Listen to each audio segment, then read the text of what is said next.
ঠিক আছে।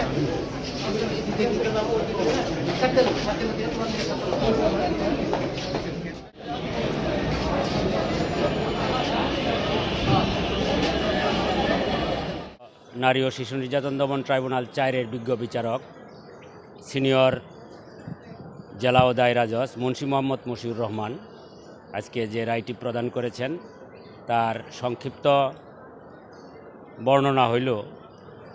বিবরণ হইল এজাহারকারী শিউলি আক্তার বিগত 26/9/2009 তারিখে বিকাল 6টা 30 ঘটিকার সময় তার বান্ধবী জাহানারা বেগমের সাথে কামরাঙ্গীরচর থানাধীন আশরাফাবাদে হায়দার মিলের পাশে নৌকা ঘাটে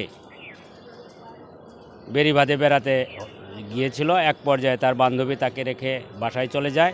তার বান্ধবী চলে যাওয়ার পর ওই দিনই বিকাল 6টা 45 ঘটিকার সময় আসামি মোহাম্মদ শহীদুল ইসলাম, মোহাম্মদ নিজাম, সুজন এবং পলাশ এবং সেন্টু জোরপূর্বক তার প্রাণনাশের হুমকি দিয়ে তাকে একটি নৌকায় উঠান এবং বুড়িগঙ্গা নদীর মাঝখানে নিয়ে মাঝিকে নদীর মধ্যে ফেলে দেন।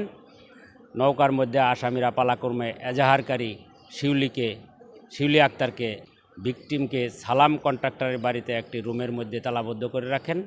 সংবাদ পেয়ে এজাহারকারী পিতামাতা তাকে উদ্ধার করে ঢাকা মেডিকেল কলেজ হাসপাতালে ভর্তি করে চিকিৎসা দেন। অতঃপর এজাহারকারী থানায় হাজির হয়ে অত্র এজাহারটি দায়ের করেন।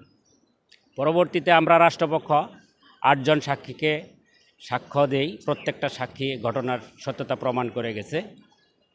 এই মামলায় আমাদের সিনিয়র জেলা ও দায়রা জজ মুন্সি মোহাম্মদ মশিউর রহমান উনি এই আসামিদেরকে যাবজ্জীবন কারাদণ্ড প্রদান করেন এবং 1 লক্ষ টাকা জরিমানা প্রদান করেন।